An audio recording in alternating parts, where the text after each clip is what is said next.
Hey everyone, welcome to the most opinionated space podcast on the internet, Ad Astra. The podcast where we talk about the intersection between space, policy, and technology. I'm Jack. And I'm Newton. I have a master's of public policy degree with a concentration in science and space policy. And I'm a PhD in computer science and an all-around tech geek. And for all of the creative folks out there, to celebrate our first month of over 1,000 downloads, Ad Astra and Elemental FM are announcing our first t-shirt design competition. All we ask is that your design be a maximum of 14 inches by 16 inches, 300 DPI, and use no more than 3 colors. Send your designs to Ad Astra at elemental.fm by September 30th.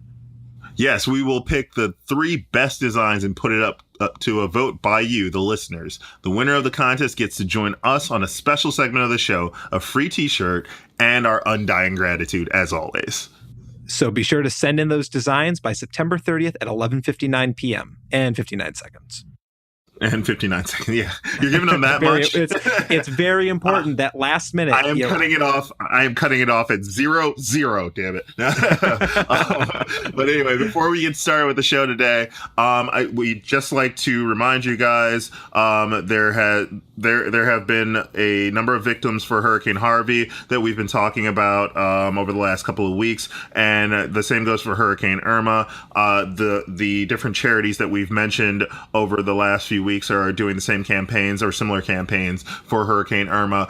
Just go to the American Red Cross's website at www.redcross.org/HP/Irma, to www.globalgiving.org for this charity crowdfunding site that's attempting to raise a couple $1 million exclusively for local relief and recovery efforts, or to Airbnb, the hospitality company that's working to coordinate people in need of a place to stay with people willing to offer a free room. So make sure to check those websites out, as well as much more. If you're wondering about other places to donate, check out FEMA.gov. They have a number of different organizations that are waiting, that are effectively waiting for your money. So please donate. They are literally sitting there just waiting for you to donate. Yes. I know I've already donated. Newton, you, I'm sure, have already donated. Yes. And as Hurricane Jose starts to move up the Atlantic towards us, we have to face the reality that hurricanes can be a devastating thing for a lot of people in a lot of communities, and we need to reach out with all the love, support, and cash that we can. And quite frankly, as we've talked about on this show, the problem over the coming years and decades will end up getting much worse. So we're setting up the organizational platforms to handle them now. So please donate. Yeah.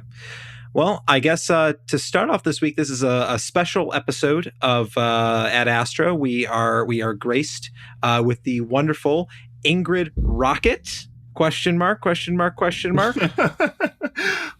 to the show, Ingrid. Thank you. Yeah, I should go with that. I've got to say, I'm looking forward to seeing what t-shirt designs you guys come up with. I mean, I want a t-shirt with Ad Astra on it. That sounds awesome. Oh, they will be widely available. Oh, fabulous. Definitely. I look forward to seeing it. Thank you guys so much for having me on. Yeah, we're happy to have you for coming on. So I'm here because Jack and I were talking a few weeks ago about another Ad Astra. But I should back up, right? I should tell your viewers, your listeners, a little bit about the work that I'm doing, right? Yeah, absolutely. So, just so everyone is in on the joke, Rocket is not actually her last name. Ingrid, just tell us a little bit about. I don't know what you're talking about. Right. Yeah. But it's give the listeners and give us sort of a background into who you are, what you do, why you love Carl Sagan, and all science communication. Sure, absolutely. So my real name is Ingrid Ockert. I'm a 6th-year student in the History of Science program at Princeton University. And so I'm talking to you guys from Princeton, New Jersey. And New Jersey is actually where Carl Sagan spent a lot of his time, too. He was over in Rahway for his teenage years. But I study the history of science on television. And I'm a graduate student here in my spare time. I'm also a historical correspondent on this really cool show called These Vibes Are Too Cosmic, which I hope you guys would all check out. because my interest is in science communication. And so what I study is the history of science communication from the late 1940s up into the 1980s. And my dissertation looks at 5 different TV shows, ranging from Mr. Wizard, which I should ask you guys, have you guys ever heard of Mr. Wizard? Watch Mr. Wizard? Of course I've heard of Mr. Wizard. Yes. I have all the episodes on DVD, right? Oh, really? No, unfortunately I do not. But you could. There are 2 different DVD sets online. I ask because some of your viewers might remember Mr. Wizard's reboot in the 1980s on Nickelodeon. But he also had this earlier show from the 1950s, and that's what I've looked at. I remember the 80s show, unfortunately. You remember? Exactly. See? Yes. Maybe? Sorry, Newton. I was thinking maybe you would. You both of you know probably the show that is still on PBS, Nova. Oh, of course. Right? Yeah. You guys watch Nova growing up? I still watch Nova reruns. Yes. Right? Nova's amazing. Great? It's one of my favorite shows. Yeah. It's fantastic. And so I look at the origins of Nova in the dissertation, and I also look at the show called 321 Contact, which is from the 1980s. I forgot about that show. Yeah. Well, so have many people. 321 Contact is actually a really, really cool, groundbreaking show. Which, like, it's a pretty awesome show. It's got a great theme to it. I highly recommend that your listeners listen to the intro. Stephen Jay Gould famously didn't like the intro. But he wasn't into jazz, as he said. And then finally, the show that I'm looking at and I'm starting to write about right now is Cosmos. And so to do that, I have spent probably about altogether 4 weeks in 4 different research stints at the Library of Congress, looking through the amazing collection that was so generously provided by Seth MacFarlane, Andrian, and of course the late Carl Sagan. These are the Seth MacFarlane collection of the Carl Sagan and Andrian papers. Wow. What a mouthful, but it's a great collection. It's several hundred boxes that really detail Carl Sagan's life. And the Library of Congress, by the way, has some really great exhibits that highlight particularly fascinating mementos and artifacts from this collection. And so Carl Sagan is someone I actually didn't grow up hearing a lot about. As a kid, I sort of knew about the Planetary Society, but I didn't know about Sagan's connection to it. And I only heard about Carl Sagan through the very infamous, do you guys remember those music videos that were remixing Sagan and Bill Nye? With the house beat in the background, and it sort of went in and out with these cool space images and quotes from Carl and Bill. Right, exactly. Yeah. So that's actually the first time I'd ever heard of Carl Sagan. Weren't those fairly recent too? Yeah, those were only from, I think, 2012, 2010, something like that. Ah, okay. And so I saw some of those. So a friend had introduced Carl Sagan to me by showing me one of those videos. And then I thought, oh, who is this guy? And when I was putting together my dissertation, several years later, I realized that, of course, I had to look at Carl Sagan as being one of the preeminent science communicators in the 20th century. And so he is the final chapter in this dissertation. That's a mouthful. I'm sorry. Again, it's, when you're working on a dissertation, you've got one mode, which is the dissertation. So you were like that college kid who discovered this epic band that was famous in the 80s or 90s, just running around going, right. Have you heard about Led Zeppelin? That's exactly it. I would go up to people and say, people who were maybe around in the 70s and be like, did you watch Cosmos? And they would be like, yes, I saw Cosmos. I'm trying to remember when I watched Cosmos, the original one. I think it was so I never heard about Carl until this shows you how good of a high school I went to. In my 11th grade calculus class at the end of the year, we watched Contact. Oh, cool. Contact. We watched Contact. And then I went back and read the book, and I was like, this is way better, because I'm a liberal snob, of course. Did you guys know that Contact just celebrated an anniversary? I forget which one it is, but just this past summer, actually. I think it's maybe the 20th anniversary, something like that. I would think it's longer than that, right? Maybe I'd have to look 30. it up. Maybe, but I heard it through the grapevine. Someone said, 20, "Oh, did you know?" But 1997. Is it 20? Okay. Oh, okay. Yeah. I remember reading that just after high school. And so that's when you had first heard about Carl Sagan. Yes, it was way better without the Matthew McConaughey. Okay. All right. Okay. But yeah, I hadn't heard about Carl until then, and then I remembered pirating multiple Cosmos episodes. And there's something about Cosmos. I mean, I love it. I've had to watch a lot of TV for this dissertation, which is like such a terrible task to watch television, right? But Cosmos, Sounds really hard. I really enjoy watching those episodes. There's something about watching Carl talk to you. It's just so lovely, right? I don't know. What do you think, Jack? It really is. I agree with you that it's... So my first experience with Sagan was Cosmos.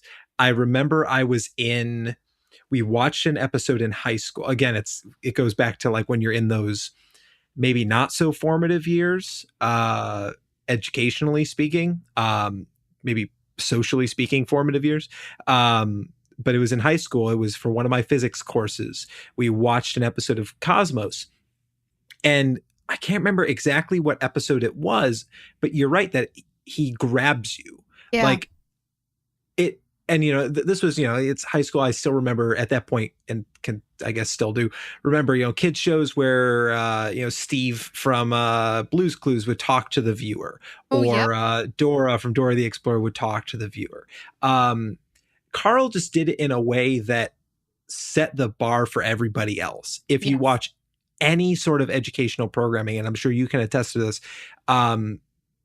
it borrows heavily from the Sagan school of thought when it comes to producing educational content for television. Yes. And Mr. Rogers as well. That whole sort of 70s to 80s generation of science educators that brought science to PBS or to public schools really set the tone for future years. And I mean, we just had the reboot of Cosmos, and I think they're on their third season. Something like that. Neil deGrasse Tyson. He's following in those footsteps, trying to emulate what Carl did so well. Yes. In the mid to late 70s. Right. Absolutely. And I would say one thing I found you might find surprising to know is that style of speaking directly to the viewer is a return, actually, as you noticed, as you were talking about Mr. Rogers, it's a return to this very early 1950s style of sort of bringing the audience into the television set. And that's something that's very important in the late 1950s. I would say probably mid to late 50s, because viewers are becoming accustomed to this experience of watching television. And so to bring them in, you have the television hosts talk directly to the screen. And what's interesting is that between like maybe the 60s through the early 70s, that's not a very common approach. There's a guy who predates Sagan slightly called Jacob Bronowski, and he's a Brit. He hosts a very, very prominent show called The Ascent of Man, and he brings that style back.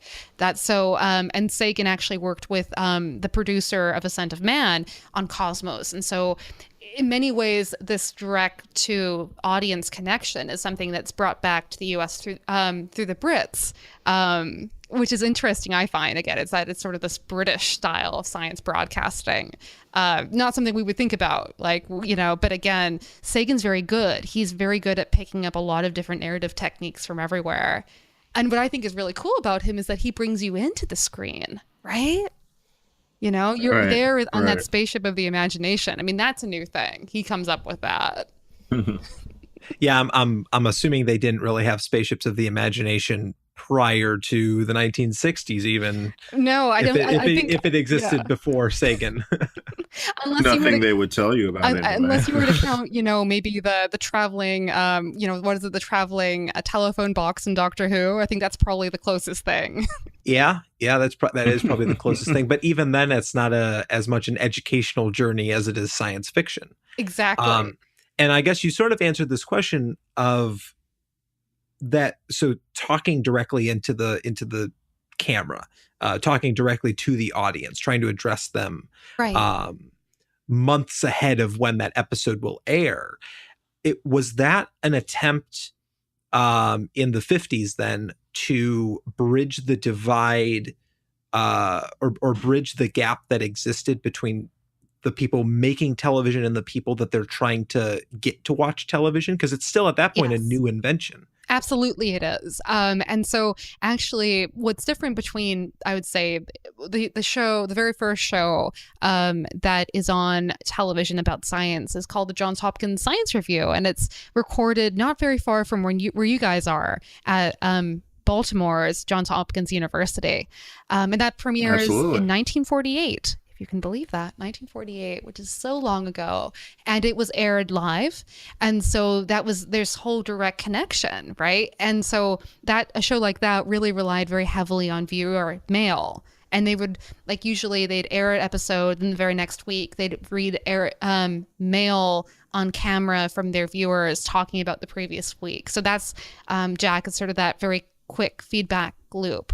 Whereas with Sagan, you don't really get that loop as much because, again, as you know, with Cosmos, it's filmed months and years ahead in advance. But still, it's amazing because when Cosmos comes out, he immediately gets mail. The very first week, he's deluged by mail from fans who think he really is talking to them. And that's something which I find is one of the many strengths of the Cosmos collection at the Library of Congress, is that there's so much fan correspondence from people who we can see really connect with Sagan and want him to talk to them about science in their lives. And so again, it's an adaptation of the technique. And Sagan really loved that fan correspondence too, actually. He ended up doing a series of lectures.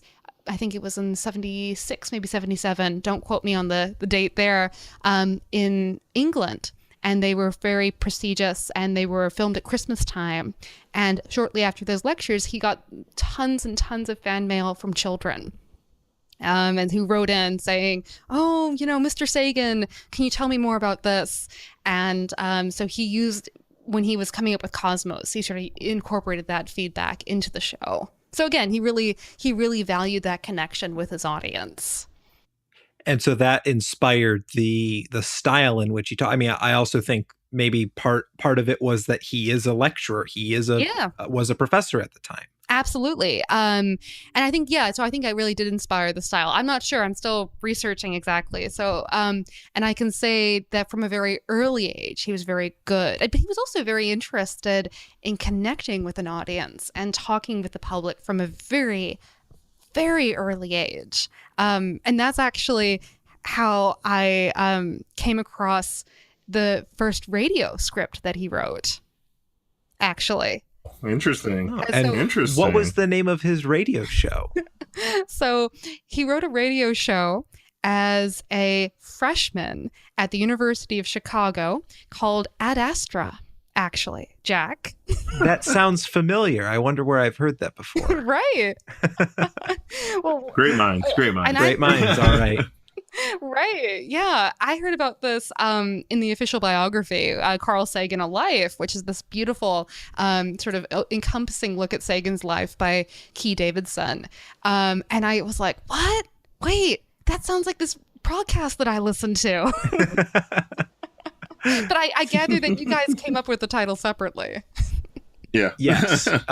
There was no nefarious purpose of choosing this as the title of the show. I mean, our title of the show, it was sort of this, to me, it always seemed like an homage to Wernher von Braun, because he was very famously quoted as using Ad Astra as the way he would sign off on letters when he was working with the U.S. military in the late 40s, early 50s, to develop the Redstone and Jupiter rockets. Interesting. Huh. Yeah.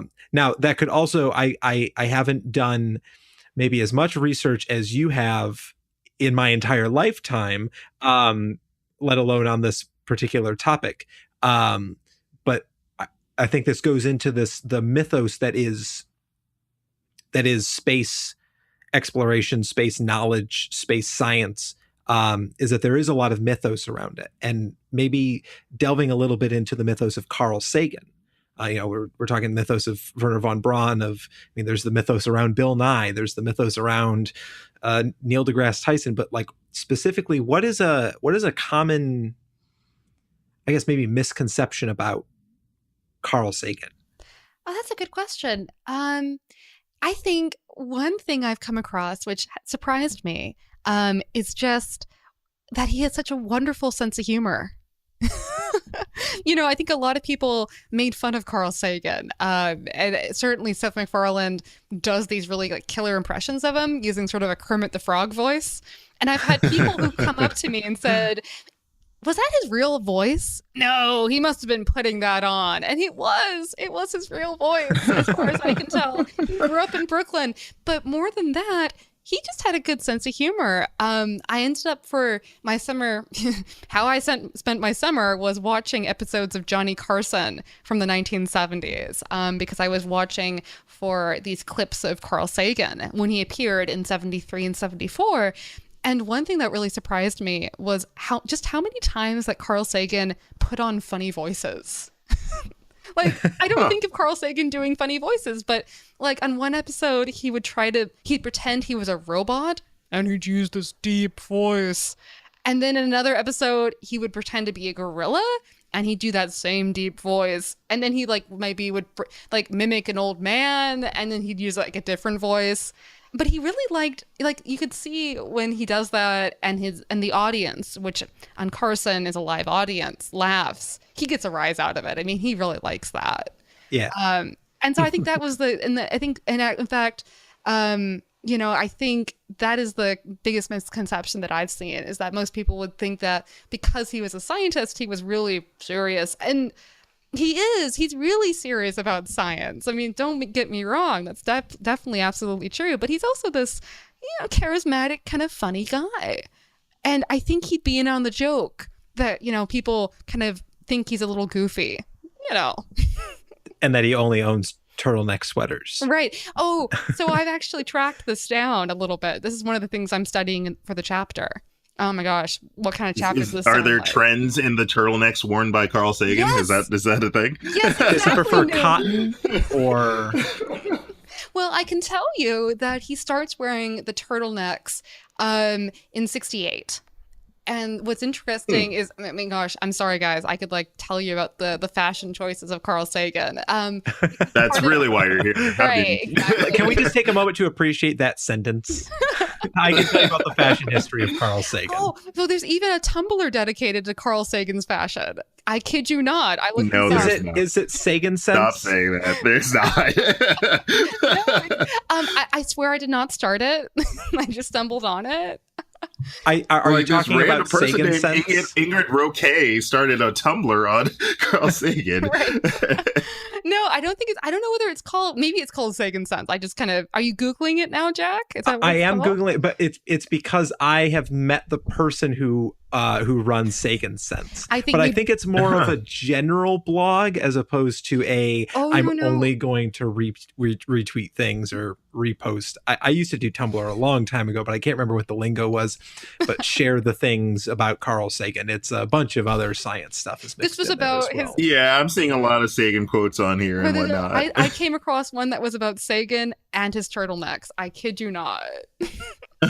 I appreciate that greatly. I hear, Yeah, Jack, I hear that you do a pretty good Carl Sagan impersonation, right? You got the jacket. I have the corduroy jacket. I have the black turtleneck. It's brown corduroy too, so it's the proper type. I don't have the hair anymore to do the Sagan haircut. Hopefully by Halloween, maybe I'll be able to invest in the cut. And then I haven't. Are you going full Sagan for Halloween? Is that what I'm hearing? I think that is going to be my official stance, unless something else sounds a lot better. But I think I was Bill about 2 years ago. Was it? Yeah, it was about 2 years ago. And then I think I have to do Sagan since you're telling me I do a good Sagan impression. I just have to get the voice down and the haircut. And well, and again, maybe I'll bring a giant light sail with me everywhere I go. With the voice, one of the things that, again, was as I've been tracking it, because I really wanted to see, does his voice change? And I can say, nope, his voice stays the same. Is that his voice, if you listen to him ever talk to Isaac Asimov, it's kind of uncanny because they're both kind of from the same area of Brooklyn. And you're like, oh, yep, it's a Brooklyn accent from like the 1930s, 40s. That's what it is. Okay. The more you know. But with the fashion, I'm going back to the fashion, guys. So that's okay. We're here for it. The fashion. That's all we're here for. Basically, he has this look in the early 1960s, and you can Google this. He is doing like Carl Sagan, young professor, and he's got the tie and the jacket, and he even grows a mustache at one point. I feel like I'm familiar with this look, as as odd as that seems. Right, because he's trying to look older.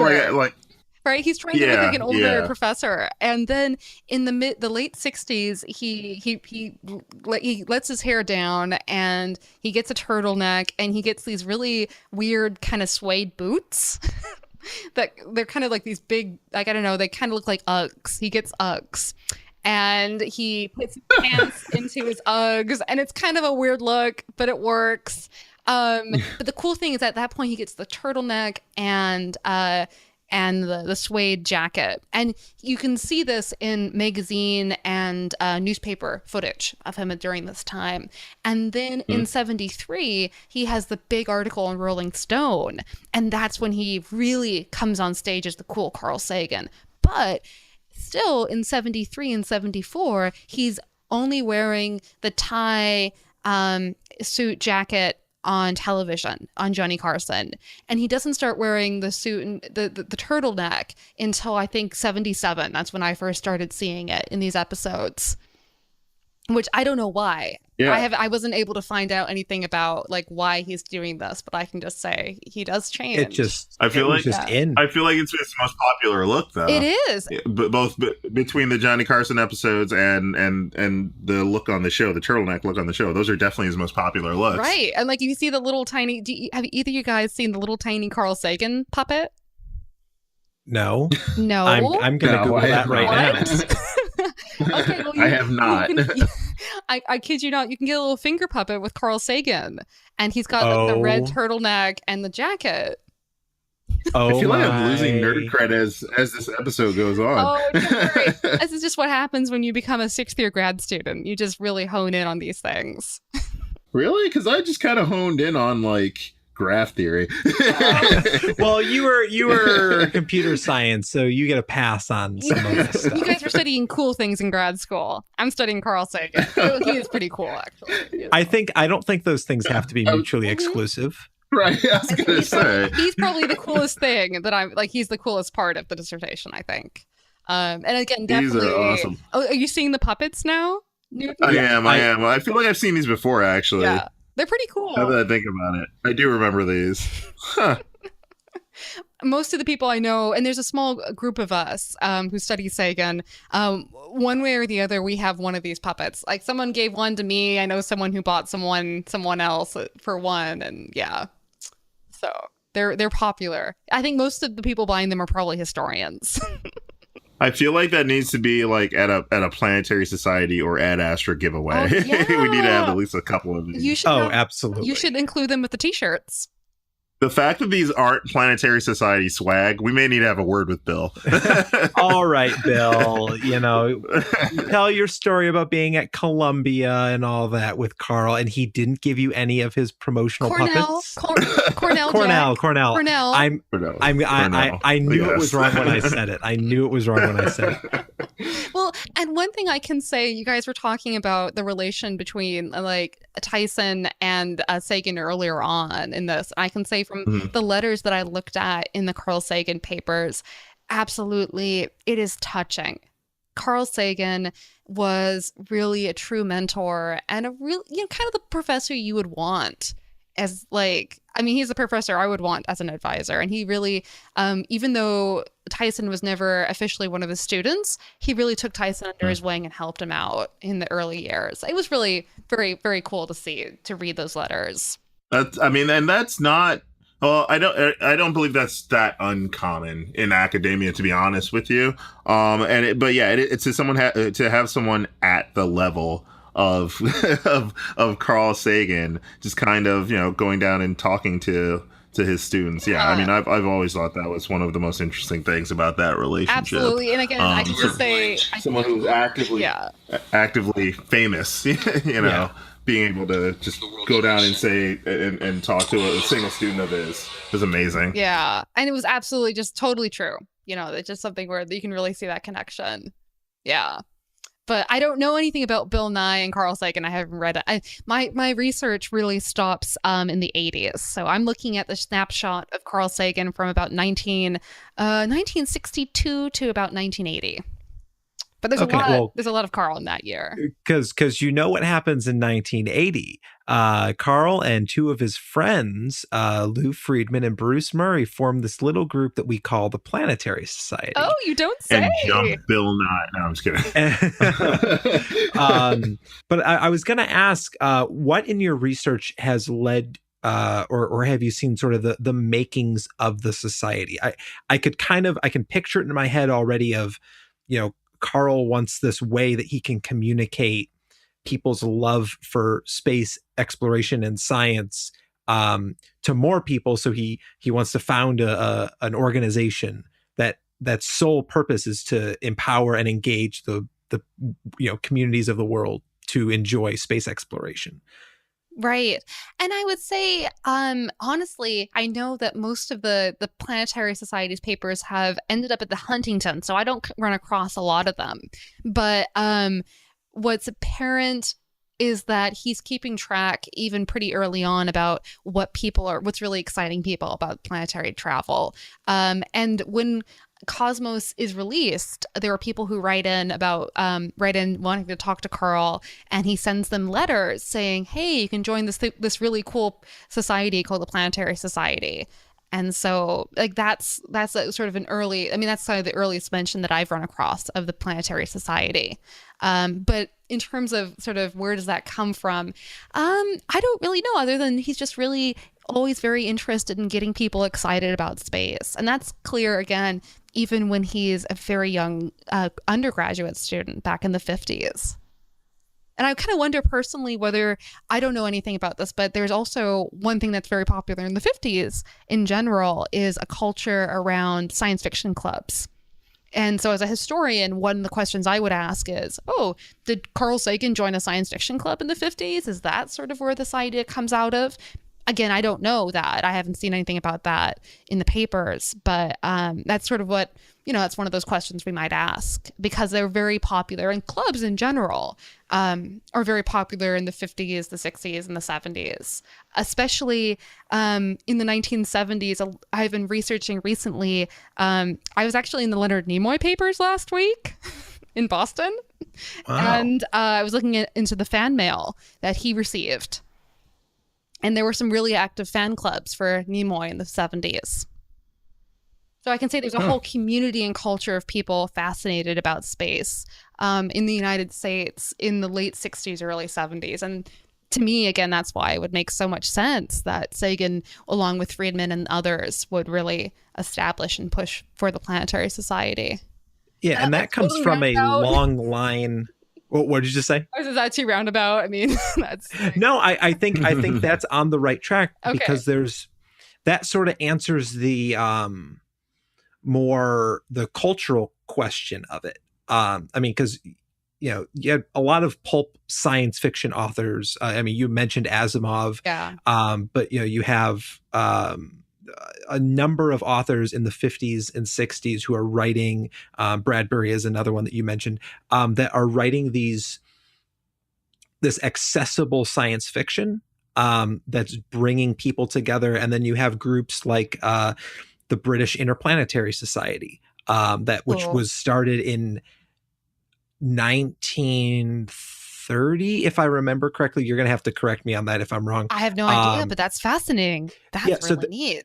There were these groups of organizations that already existed, sort of as just meeting points for friends and for people who really like science fiction to talk about it. And in the early days, in the 30s and 40s, theorize on what space travel could look like. I mean, space travel really wasn't conceptualized to any degree until a RAND report, the RAND Corporation being a prominent contractor for the U.S. government, released a report. Their first report was the report on an orbital vehicle. And so, this major government contractor got their start talking about the exploration of space and sending humans into space. Yeah. And you have people like Arthur C. Clarke, who his first foray into science fiction was actually predicting what geospace or geosynchronous telecommunication satellites would look like. That you could have three at three of the different points in geosynchronous orbit and have communications worldwide. Granted, his idea was that you would have humans in there changing out the vacuum tubes, because this is well before the any modern technology was developed, because that was released in 1945. Right. Oh wow, so early. That's so amazing, isn't it? Yeah, and so there's that groundwork was already laid by all of these previous organizations and authors and book clubs and groups of people interested in science fiction, but there wasn't as much I wouldn't say lobbying arm for space, as much as just an organization dedicated solely to the exploration of space. I mean, because a lot of what the British Interplanetary Society dealt with was funding of R&D for many purposes. A lot of the rocket program in the US was DoD focused on building the rockets that could beat the Russians, not to the moon, but to the end of humanity. So the shift that we see in 1980 with the Planetary Society is a shift towards fan-based support of the civil space program. And then you get spin-off groups and groups that sort of want to try to do the same but are more issue focused. You have the Mars Society, Explore Mars. The National Space Society, it comes out of the National Space Institute, which was started by Wernher von Braun, and the L5 Society, which was Gerard O'Neill. Okay. Right, of course. Yeah. Yeah, Gerard O'Neill, also a very famous science fiction author who came up with the idea of I can't ever remember what they're called, but the reason that it's called the L5 is because it's at the fifth Lagrange point, which is the same distance from the sun as the Earth is. It's 1 AU, just on the other side of the sun. And you would have humans living there, and it would have artificial gravity and all of these different things. But I guess this is my long-winded way of saying that there is that foundation there that the Planetary Society built on top of, and has helped sprout roots for many other organizations and created. I mean, I'm not saying the Planetary Society created the culture of space enthusiasm we see today, but it is in large part due to the work of Carl Sagan and Gerard O'Neill and Ray Bradbury that led to this creation of what we see today with The Martian, with Andy Weir, Interstellar with Matthew McConaughey. Sorry, Newton. But there's all right. There's a plethora. There's a plethora of space content right now for people to engage with, and I think that's in large part due to Carl.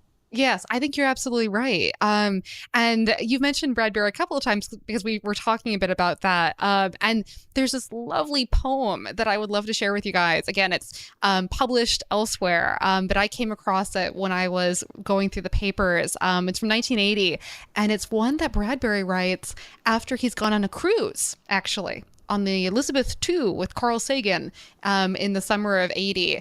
And he's basically chatting with Carl at night and looking up at the stars. And well, can I read it? Like, cool? Absolutely. All right, mainly because I'm such a big Bradbury fan.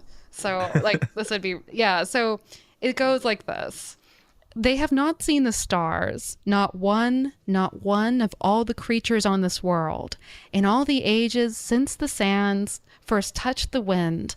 Not one, no beast of all the beasts has stood on meadowland or plain or hill and known the thrill of looking at those fires.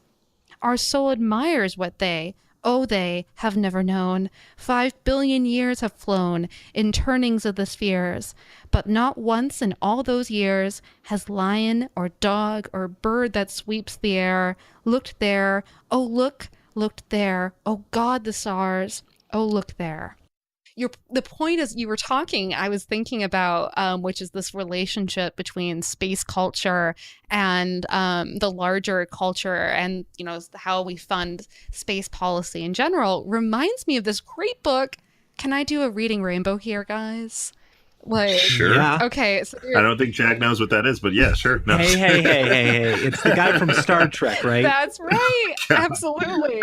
So there's a book that came out a while back now, back in 2010, called The Red Rocket's Glare, Spaceflight and the Soviet Imagination, 1857 to 1957.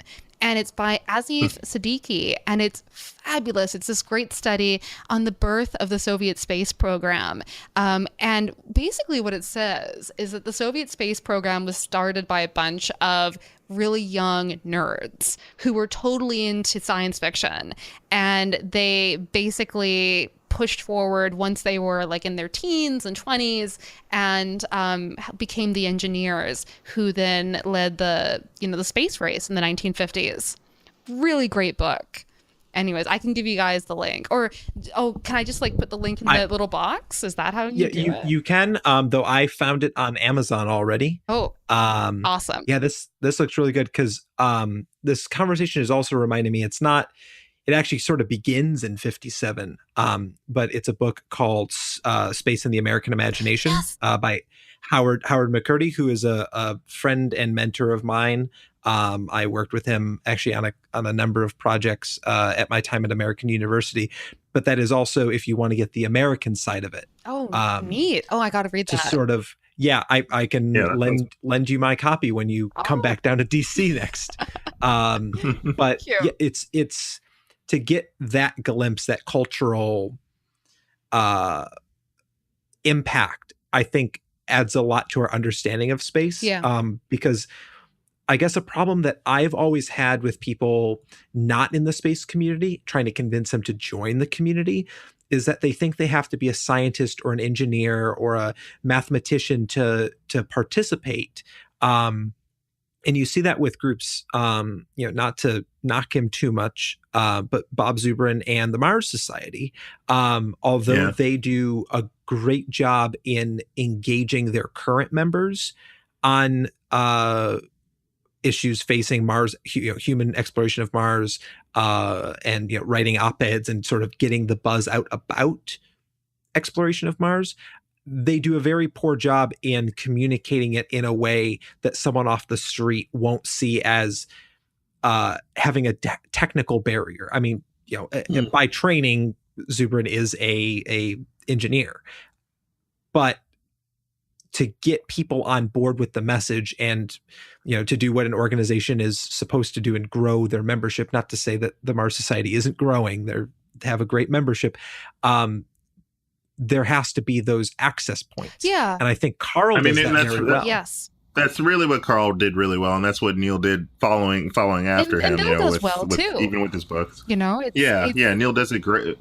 I mean, he's got a current book out. What is it called now? Astrophysics for People in a Hurry, which embodies just that. And I mean, the reason he got known and got picked up for Cosmos to follow in Carl's footsteps was because of that. Was because he was a scientist who was able to convey the products of science, and not even just the products, but to some extent how we got here, because that's the more important part. That's the more important part when it comes to, and I'm not going to get on a soapbox here, but when it comes to STEM education, and just educating the populace in general, is to show, look, this isn't magic, and this is what we found out, and we didn't find this out by happenstance or magic. We found it out by doing the rigorous work of science. Right. And being able to display that to the public is certainly a talent that I would argue more engineers and scientists need to learn. Yes. Because that's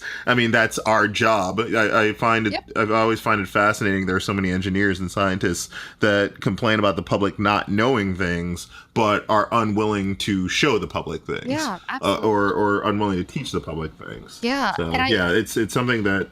What were you gonna say?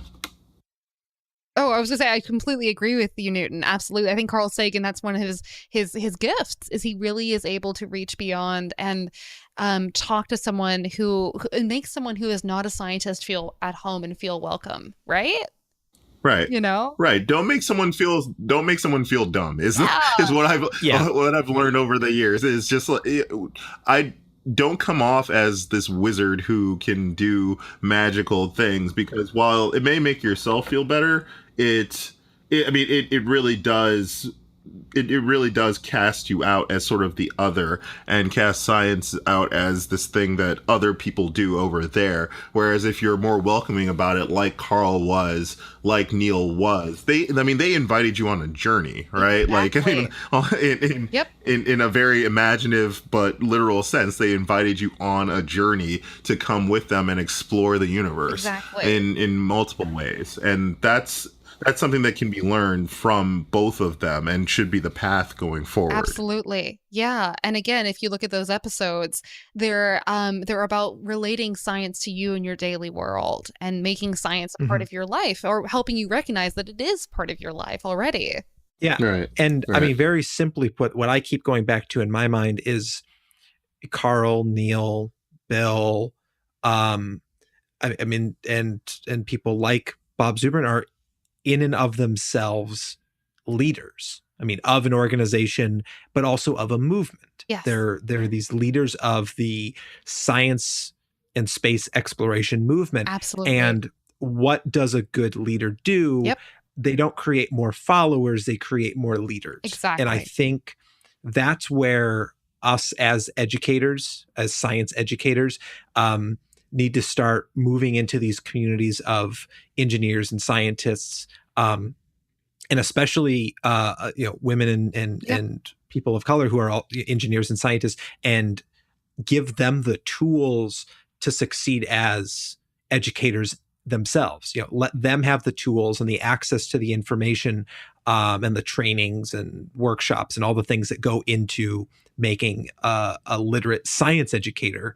And let them go out into the community and find the next Carl Sagan or the next Bill Nye or the next, Neil deGrasse Tyson, who, when we do the fifth reboot of Cosmos, when we have humans on Mars that are, reporting from the surface, and we can get live action shots from Europa, that we have someone there to do that. Because a topic that we discussed on a very early episode, on our 8th episode, in fact, was, is like, we are running up on the clock of having science guys. The title of the episode was The Last Science Guy.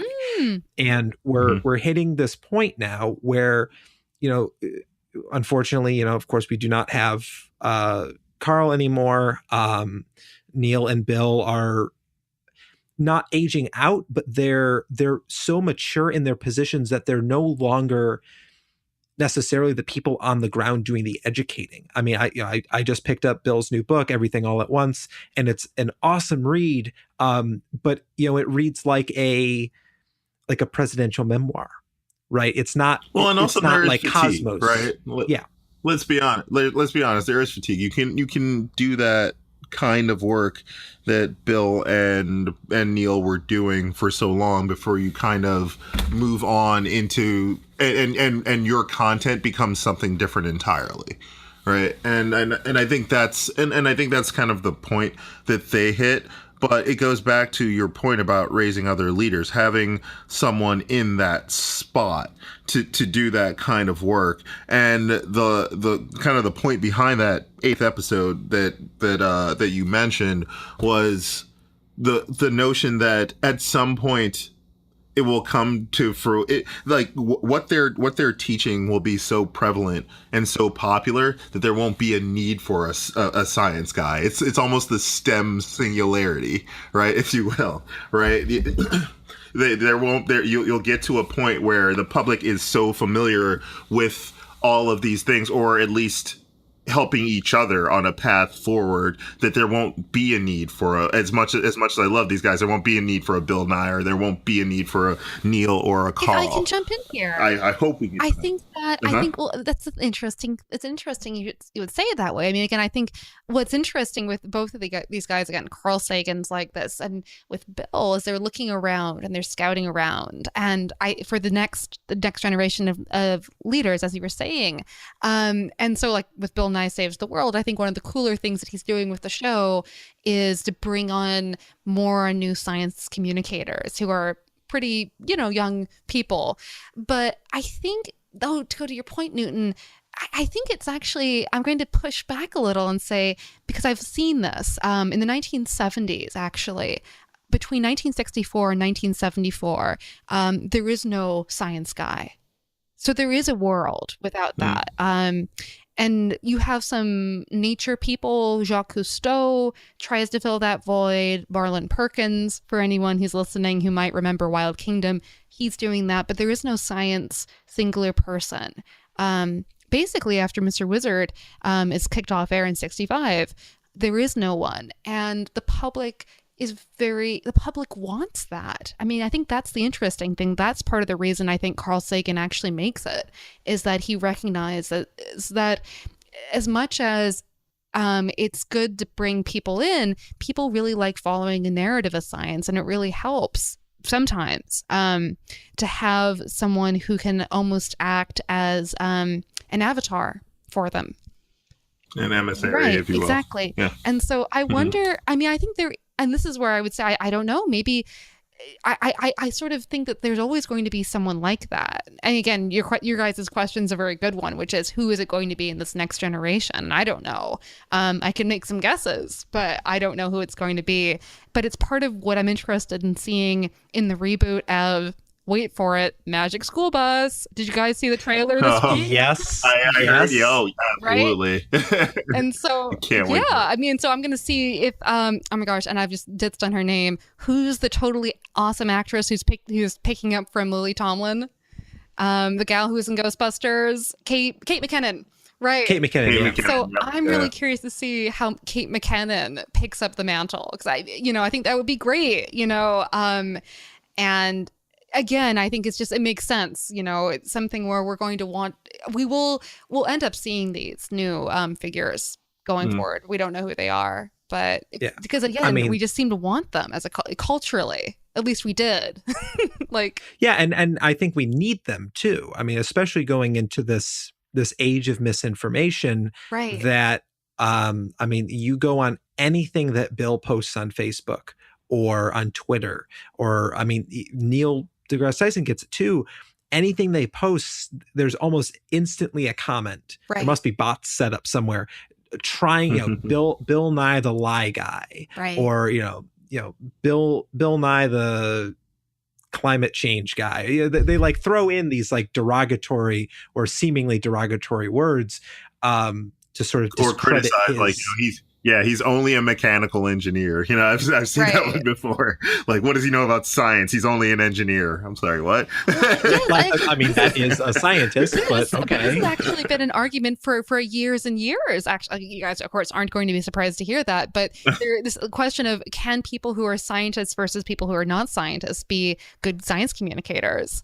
Carl Sagan is actually the first person who is a scientist who is a phenomenal science communicator.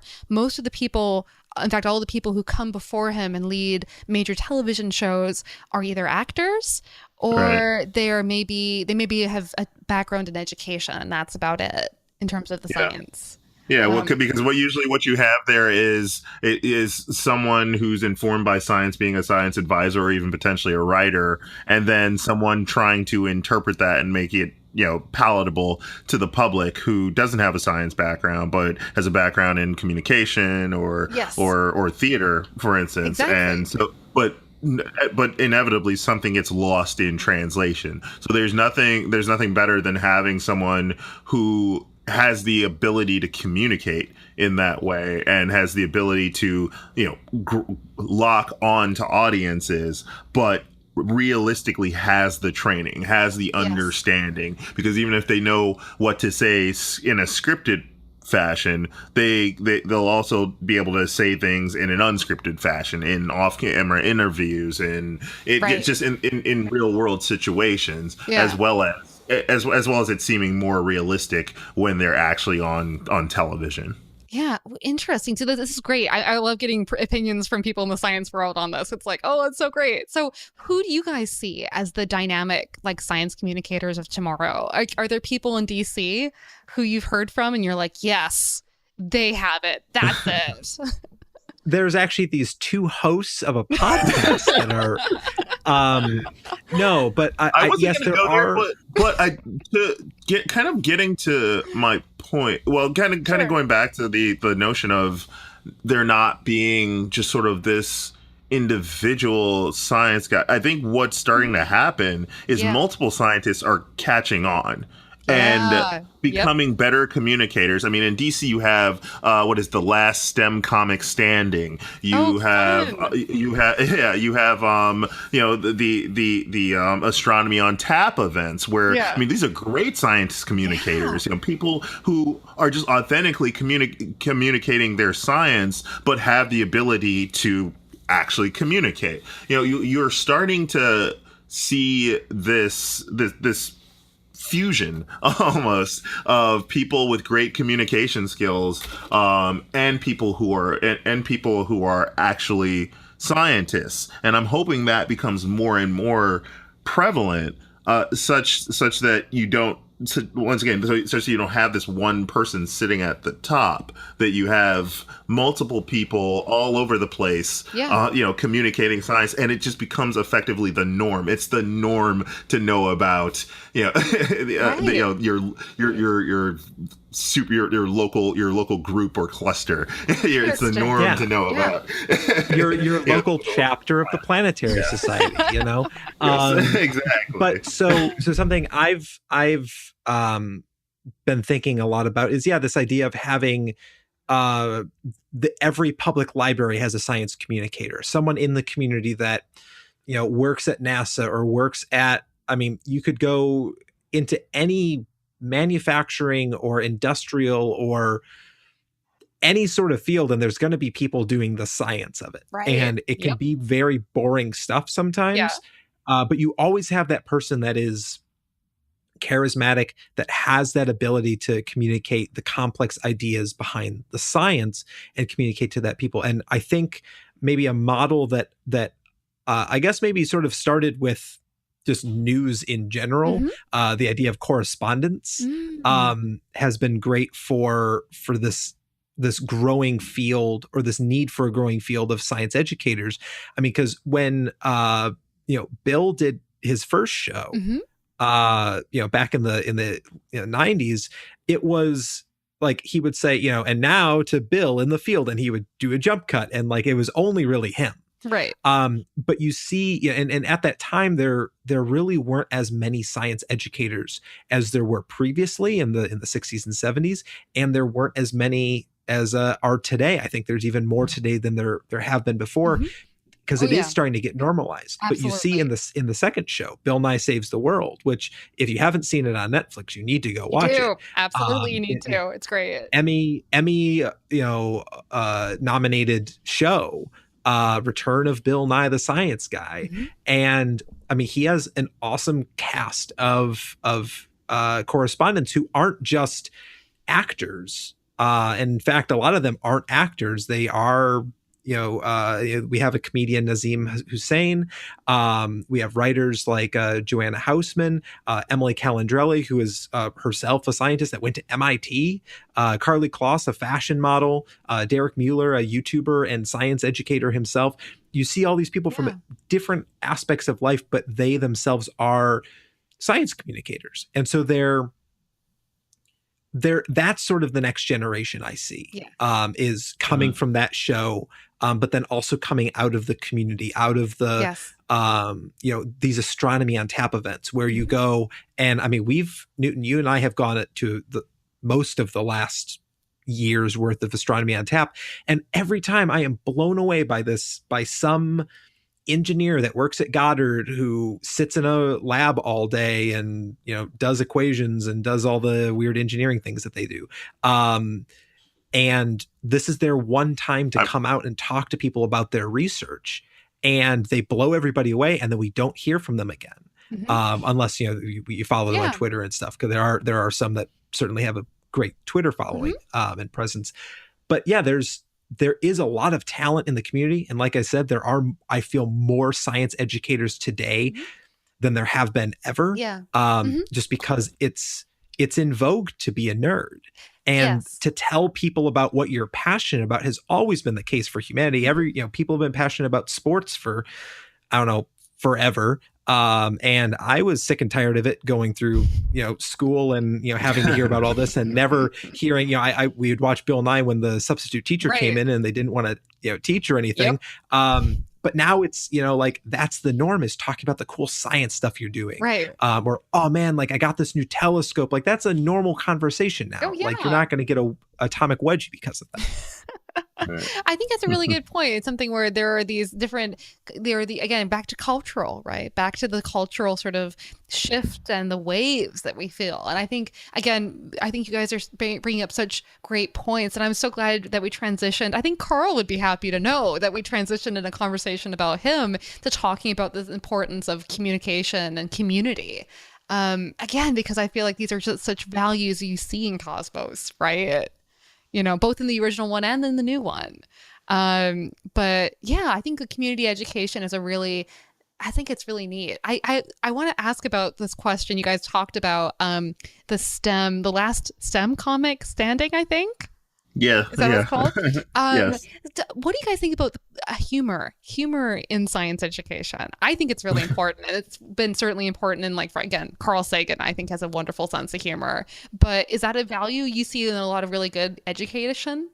I mean, it's integral. Yeah, absolutely. I mean, going back to Bill Nye and then eventually Neil deGrasse Tyson, started working that into his show and podcast and all of that. It really does put people at ease because you can talk about a serious amount of content, real scientific content, and then and if you're able to break it down to the point where people can effectively crack jokes about it, I mean, that means that the room understands it. Yeah. And that's what's great about humor and sort of the role of humor in modern day science. Like I said, you have Bill, you have Neil, you have, I mean, even shows that are out right now. A show that the Planetary Society folk introduced me to a few weeks ago, Rick and Morty. It's heavily science-based. You've never seen Rick and Morty? This is the lecture that I got from all of them during the Eclipse trip, and now I've seen all of it except the most recent episode. Which I still need to watch. No spoilers. Yeah, no spoilers. Yeah. Actually, oh my God, this is where I would almost want to plug the other. Have you guys? If we're talking about we could pivot and talk about great shows about science on TV right now. Which I should ask: have either of you guys ever watched *Halt and Catch Fire*?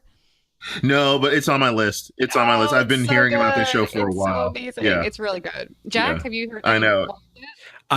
I have not. I actually do not keep up with TV as much as I probably should. It's okay. They're on season 3 or 4, I believe. Newton, you're right. Season 4, they're in the last season. It's one of the best shows I've seen about sort of women in STEM that's on TV right now. It's so good. I have to watch that. Mr. Robot is another one that's been catching people's eyes about AI and things like that. This goes back to your point, Jack, where you're saying that we're in this era of it's cool to be a nerd, clearly, because there's so many great shows about nerds on TV. That's more than just Big Bang Theory, right? Which is one of the most successive series, I think, for CBS at this point also. Yeah, and it's 11 million half an episode once. And literally everyone asks me about that show, and I feel bad because I never watch it. But I don't know.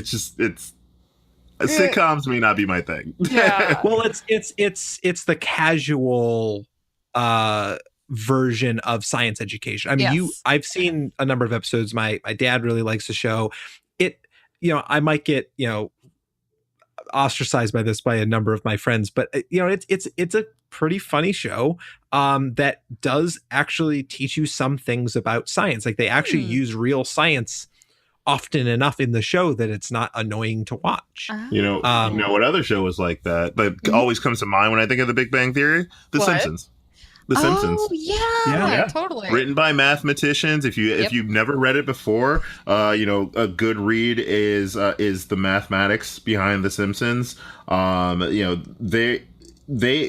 lot of their writers were mathematicians, and they've introduced a number of scientific concepts or mathematical concepts that are just embedded as jokes within the show. The same thing with Futurama, which was also behind which was also had the producer behind The Simpsons. But The Simpsons and Their Mathematical Secrets by Simon Singh is a great book if you grew up watching The Simpsons and want to dive deeper into some of the math that they covered there. So this is where I would say my high school, we didn't watch Cosmos, but we watched a lot of Simpsons for the math. Actually, I had a teacher who loved The Simpsons. Yeah, he used to watch clips. It was great. It really helped. That's how I got introduced to Futurama. It was after AP tests in my AP Lit course. Lit in your Lit course? Yeah. So the teacher was science minded, but a literature professor at the local community college as well. But has a passion for science and science communication. Awesome. Well, I should say this is where I should out myself and say my background is more like that, actually. Like my background's actually not in science at all. I never took physics. So I actually, my background is literature and history. And again, that's why I really appreciate learning about the rhetoric of this. And it sounds like for you guys, though, you guys must have both come into science education pretty early. Were there teachers or educators that like each of you would, think back and muse upon and say, yeah, that one person, that's what got me in? More in the high school to college space, not necessarily in the middle school space. That was just it was personal interest up until then. It started getting a little more in the high school space, and then definitely in college. Like I wouldn't have gone after my PhD or really pursued the more technology side versus the business side of the field had it not been for certain individuals back then. Individuals always play a significant role in anyone making any grand steps in most fields, particularly people who didn't have any familiarity with those fields. Right. Yeah, I had actually mine stems back all the way to elementary school. Oh. I had a teacher. So the way we did it in elementary school is we had one teacher was our main teacher for the first half of the day, and then for like the first quarter of the afternoon, we would go over to another teacher and we would have our science and our math class. Oh. And then we'd go back to the main teacher for like the last course, which was like, what did we learn today? Wrap up type situation. And my science and math teacher, Mr. May, I remember his name, was pretty heavily an influence on me. Oh, neat. Very cool. And then I had this awesome math teacher in middle school, which in middle school, everyone hates math just because it's the cool thing to do. False. So it used to be. Not everyone. Yeah. But I was in. Yeah. And I was placed in. I took some placement test, and they're like, "Oh, you're in this version of the pre-algebra." And the teacher I had, Mr. Curry, I still maintain touch with him as well. But he was a major influence on me as well. And I just feel like there are those people throughout your life that are the major driver for the decisions you end up making further on, even if it's 10, 15 years later. Something that a teacher said can stick with you so much that you're like, this is why I want to get into this. Yes. And I'd attribute a lot of it to those two teachers, to Bill, to Carl, everything about science communication, the way that it's changed in the last 20 to 30 years. Yes. Well, actually, I was going to say, because that's a good point. I've seen in a number of circumstances that it can also be why you sort of have a disdain towards one particular field of science or another. I mean, when I ask a lot of people why didn't they go into this or why didn't they go into that, it's they took this class in high school, they hated the teacher. I mean, honestly, that's it. I mean, I hated biology until I got to working effectively, but I really didn't like my high school bio teacher. I thought my chemistry teacher was kind of boring, but my physics teacher was really engaging. Like they just were. I mean, I liked physics for a long time, but I'd also liked chemistry and liked bio for a long time. But my physics teacher was extremely engaging, and so and that made me excel in their course because I was really interested in what they were doing. And lo and behold, now I have a career that is that's for the most part related to physics. That's so neat. So, that is so cool.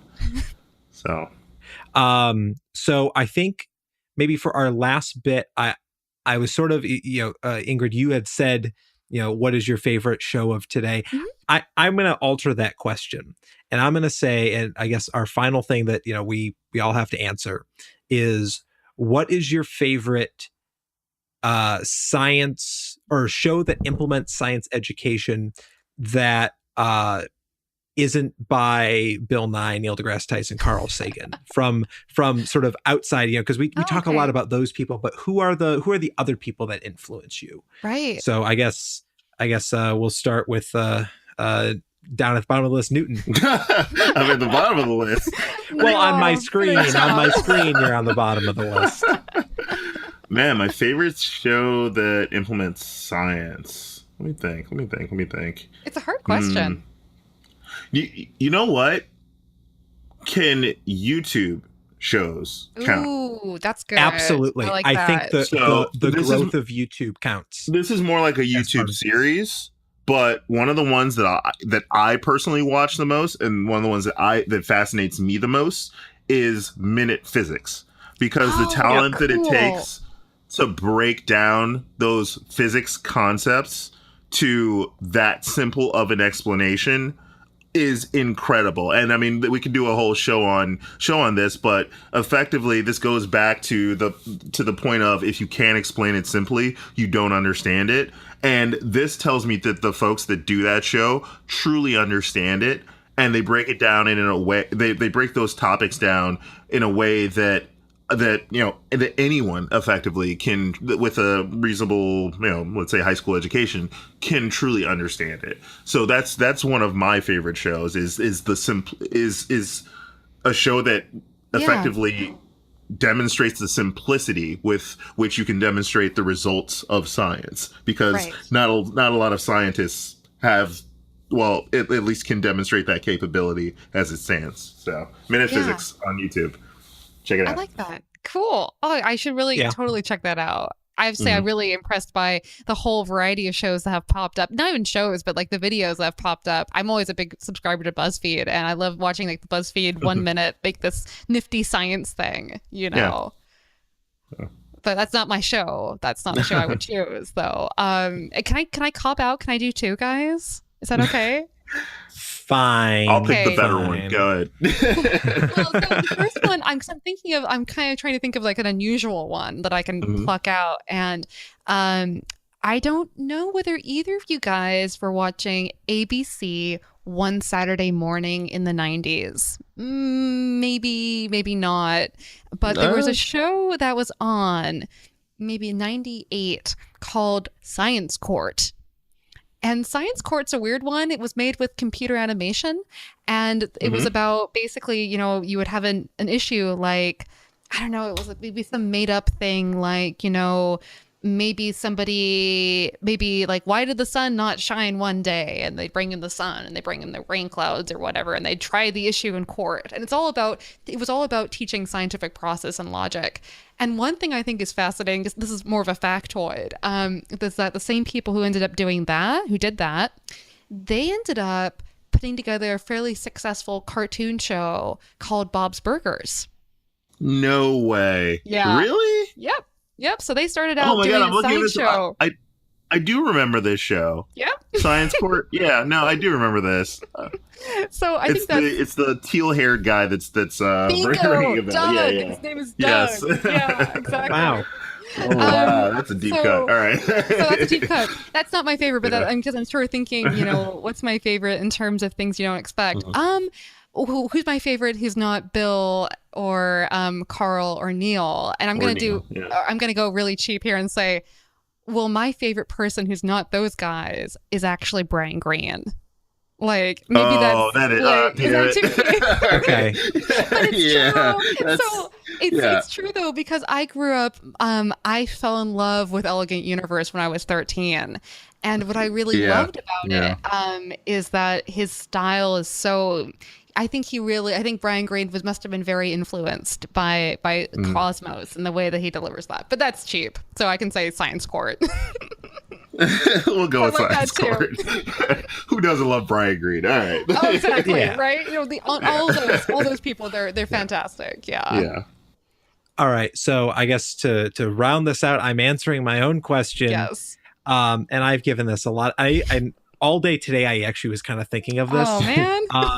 You were primed. So I've had a bit of a head start, and the first show that came to mind is I tried thinking of other shows. SciShow is great. Minute Physics, like you said, is great.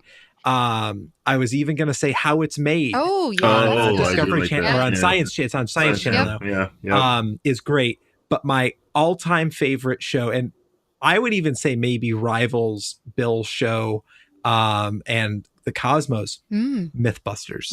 Oh yeah. Okay. Yep. I can see that. You know what's funny is those two weren't even scientists or engineers; they were stuntmen. Yeah, you know that. But they incorporate that scientific method into their communication about. That's my favorite part about that show is that is it shows you that you don't need to sort of have that classically trained background to execute the process of science. Like that, I love that show. But yeah, go on. Yeah. Continue telling us why it's your favorite show. Well, I mean, it's just. I think that is a huge part of it. Is that they seem very like regular guys that you could have a beer with and talk science, and they would know like all this stuff, but would be relatable on every level. But I mean, like they show the fun side of things. I mean, like they blow stuff up and stab things and run things over with cars. Like they do the part of science that you maybe only read about as having had happened, with the Gemini program. Like a lot of people are like, the country and the US humanity isn't great because we're not going to the moon. We're not doing these great things anymore. But you just have to look around you. Look at all the science that is constantly going on in these amazing experiments that people are working on. And if you just read into it, like read into the Large Hadron Collider at CERN, or read into the LIGO project. There's all of these different things going on all the time that when you're waxing nostalgic about days of yore, you kind of lose out on what's actually happening around you. So I know there's plenty of people in the space community, and we have literally robots all over Mars and a telecommunications infrastructure on Mars. Just FYI. Going back to our episode about with Casey. But we have incredible. I mean, we have this incredible ability to build and create and explore and research today that we did not have in the 1960s. We are way better equipped today to understand the cosmos and our place within it. That I don't yearn for going back to the moon just to go back to the moon to relive the 1960s summer of love and all that. But we don't have to make the moon great again. We don't have to make the moon great again. And let's. But I yearn for exploration of space and science. It's happening today. I mean, Cassini, and this is, I guess, our coming soon to space, is Cassini is ending on Thursday. Right. Or Friday, actually. So Friday. Listeners, if you are listening to this on Wednesday or Thursday, Friday at 8:30 a.m., Cassini's ending. That is an amazing science program that took 7+ years to build, took 7 years to get there to Saturn, and is ending after a 20-year voyage through the stars.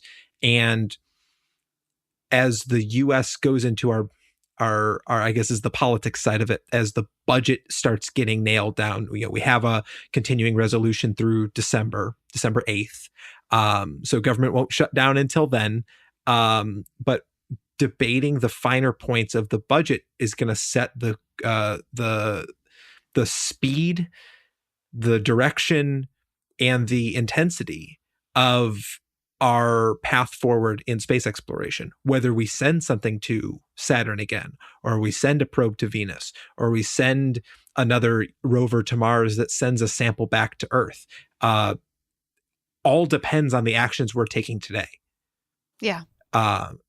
Because the exploration of space, because this is a space podcast, the exploration of space takes a long time, and not investing in those long-term strategic goals today means that the mission is delayed by days, months, years, decades even, if the timing is not made right. And I think Carl would have agreed with you there. I mean, it's something that's part of the reason he launches Cosmos, right? And he starts it thinking about it in the late 70s after Voyager, because he wants to get more people interested. And of course, that's why he starts the Planetary Society along with the other co-founders. Yeah. It's about thinking about tomorrow, not today, not even yesterday, but the future. A glorious dawn awaits, right? It sure does. Absolutely. Well, I guess that is we're at what's our mile marker right now? We're at about hour and 23 minutes. About that time. So I guess we're gonna sign off here. Ingrid, it was a pleasure to have you on. Please let us know how we can promote what you're doing and the research that you're doing. Your hashtag dissertation days are a joy to watch. Thank you guys both so much for having me on. And I know I'm going to sign up for next week's episode, because this is such a great podcast. And I'm not just saying that. It's been really fun to listen to both you guys and hear your thoughts on science education. Well, it's been great to have you on. Cool. Well, all right. Well, take care. All right. And I guess that's it for me, unless Newton, you have anything in particular you want to say? No announcements. Just stay tuned for Cassini and his final plunge. Thursday night, we work on K Street, 6:30. Come join the Planetary Society as we hear about the final hours of the Cassini spacecraft. Yep. But as always, I'm your host, Jack. And I'm Newton. Ad Astra.